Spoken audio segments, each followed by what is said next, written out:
ಜೆಡಿಎಸ್ನ ಅಧಿಕಾರದಾಹ ಬಿಜೆಪಿಯ ನೀತಿರಹಿತ ರಾಜಕಾರಣದಿಂದಾಗಿ ಸಜ್ಜನ ರಾಜಕಾರಣಿ ಪ್ರತಾಪ್ ಚಂದ್ರ ಶೆಟ್ಟಿ ಅವರನ್ನ ಸಭಾಪತಿ ಹುದ್ದೆಯಿಂದ ಕೆಳಗಿಳಿಸುವ ಹುನ್ನಾರ ನಡೆದಿದೆ.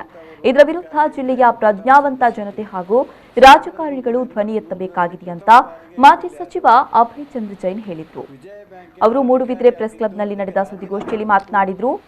ಚುನಾವಣೆಯಲ್ಲಿ ಸೋತ ಬಳಿಕ ಪ್ರತಾಪ್ ಚಂದ್ರರು ರಾಜಕೀಯದಿಂದ ನಿವೃತ್ತಿಯಾಗುವ ಇಂಗಿತವನ್ನ ವ್ಯಕ್ತಪಡಿಸಿದರು. ಈ ವೇಳೆ ನಾನು ರಮನಾಥ್ ರೈ, ವಿನಯ್ ಕುಮಾರ್ ಸೊರಕೆ ಅವರನ್ನ ಮತ್ತೆ ರಾಜಕೀಯದಲ್ಲಿ ಮುಂದುವರಿಯುವಂತೆ ಪ್ರೋತ್ಸಾಹ ನೀಡಿದ್ದೆವು.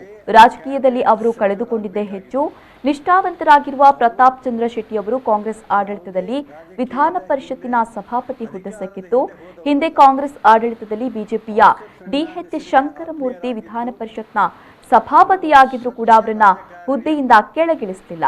ಆದರೆ ಜಾತ್ಯತೀತ ಸಿದ್ಧಾಂತದ ಪಕ್ಷ ಅಂತ ಹೇಳಿಕೊಳ್ತಾ ಇರುವ ಜೆಡಿಎಸ್ ಪಕ್ಷ ಬಿಜೆಪಿ ಜೊತೆ ಸೇರಿಕೊಂಡು ಪ್ರತಾಪ್ ಚಂದ್ರ ಶೆಟ್ಟಿ ಅವರನ್ನ ಅಧಿಕಾರದಿಂದ ಕೆಳಗಿಳಿಸುವ ತಂತ್ರಗಾರಿಕೆ ಹೆಣೆದಿದೆ. ಇದು ಸಭಾಪತಿ ಹುದ್ದೆಗೆ ಮಾಡಿದ ಅವಮಾನ. ಮೌಲ್ಯಯುತ ಸಿದ್ಧಾಂತವನ್ನ ಅನುಸರಿಸಿಕೊಂಡು ಬಂದಿರುವ ರಾಜಕಾರಣಿಗಳಿಗೆ ಈಗ ಬೆಲೆ ಇಲ್ಲ ಎಂಬುದು ಪ್ರತಾಪ್ ಚಂದ್ರ ಶೆಟ್ಟಿ ಪ್ರಕರಣದಲ್ಲಿ ಸಾಬೀತಾಗಿದೆ ಅಂತ ಹೇಳಿದ್ದಾರೆ. ಇವತ್ತು ಜನತಾದಳದ ಅಧಿಕಾರದಿಂದಾಗಿ ಇವತ್ತು ಪ್ರತಾಪ್ ಚಂದ್ರ ಶೆಟ್ಟರನ್ನು ಪದಚ್ಯುತಗೊಳಿಸಲಿಕ್ಕೆ ಬಿಜೆಪಿ ಮತ್ತು ಜನತಾದಳ ಹುನ್ನಾರ ಮಾಡಿದ್ದಾರೆ. ಇದು ಅವರು ಭ್ರಷ್ಟಾಚಾರ ರಹಿತ ಸ್ವಚ್ಛ ರಾಜಕಾರಣಿಗೆ ಮಾಡಿದಂಥ ಅಪಮಾನ.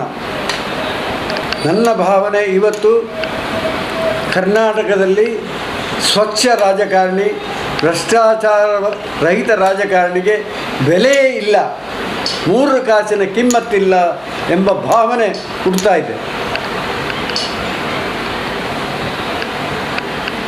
ಈ ಜೀವನದಲ್ಲಿ ಪಕ್ಷಾಂತರ ಇಲ್ಲ, ಭ್ರಷ್ಟಾಚಾರದ ಯಾವುದೇ ಒಂದು